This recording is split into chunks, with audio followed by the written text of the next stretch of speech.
propio Senado, el cual están brindando este espacio y que bueno, en muchos de los foros que nos hemos visto, creo que todos, precisamente era lo que se solicitaba, el tema de que se pudieran abrir espacios en donde se estaba discutiendo o por lo menos se estaban presentando las iniciativas que iban a reglamentar la reforma constitucional. Y bueno, pues hoy estamos aquí, es el segundo foro que se realiza en el Senado, en donde bueno, pues se han conjuntado varias voces que creo que todas ellas coinciden en lo mismo, sobre todo en términos de la crítica que se realiza a la iniciativa que fue presentada por el PRI, en donde esta iniciativa pretende reglamentar lo establecido en la reforma constitucional. Sin embargo, bueno, pues creo que queda muy claro que finalmente esta iniciativa va en menoscabo de los derechos de los trabajadores, no busca precisamente lo que en la misma se estableció, sobre todo en términos de los procedimientos de conciliación, que ahorita entraré a detalle a hablar de qué es lo que nosotros consideramos pertinente que debería estar contemplando esta reforma, y también lo que respecta precisamente a reglamentar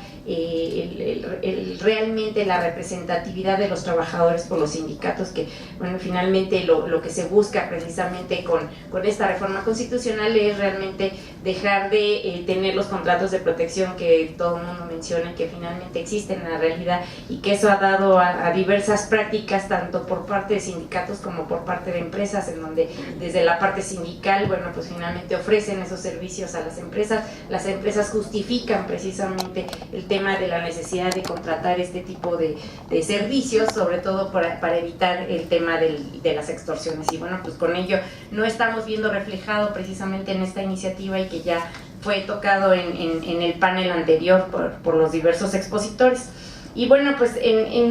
antes de iniciar con las propuestas que nosotros tenemos como planteamiento a esta reforma, y bueno, como dice la reforma laboral secundaria, ¿qué conviene a México?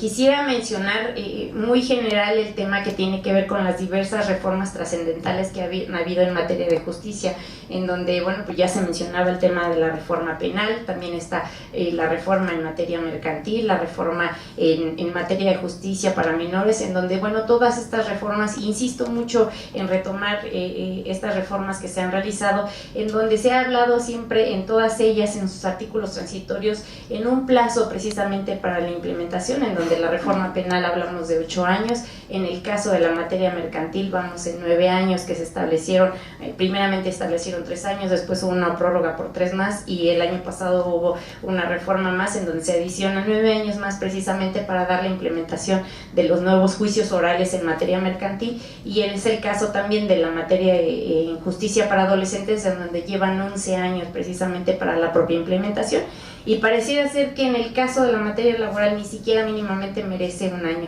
Lo comentaba ya el magistrado Mercado, es el espanto, es decir, esta iniciativa plantea que en el mes de noviembre ya tendría que estar iniciando las propias actividades, en este caso del órgano de conciliación, en donde planteaba, en algún momento por ahí circuló un documento que había emitido la Secretaría de Trabajo, el área precisamente del enlace para la implementación de la reforma, en donde se planteaba el que a partir más o menos de febrero ya tendría que estar designado el titular del órgano de conciliación, posteriormente estar convocando a su junta de gobierno, y que posteriormente se tendría que estar realizando la contratación o por lo menos los procedimientos de selección del personal para que por lo menos en los meses de septiembre tuvieran ya seleccionado el personal que iba a realizar estas funciones. Sin embargo, pues lo que estamos viendo es que precisamente, y yo digo, no sé si es gracias a que se alinearon los astros o qué fue lo que sucedió, pero bueno, afortunadamente no se ha aprobado la reforma por una u otra situación, en donde pues hace prácticamente antes de Semana Santa se planteaba que ya esta iniciativa iba a ser aprobada. Después hubo una serie de circunstancias en donde, bueno, el propio presidente de la comisión renuncia, se va a otro partido, y eso finalmente les atora el tema de la aprobación. Y bueno, finalmente todo este tipo de circunstancias políticas han abonado a que esta reforma laboral no se apruebe. pero pareciera ser que estamos discutiendo sobre las piernas y bueno, finalmente hay una necesidad urgente de aprobar esta reforma y que ojalá, y eso sería el ideal, pero desafortunadamente, como aquí se han comentado, creo que hay intereses políticos desde el gobierno en donde se ha planteado la necesidad de aprobar esta reforma tal cual ha sido presentada y que ojalá finalmente, pues todos estos foros, el que ha convocado a diversa gente, en donde se han hecho diversos planteamientos,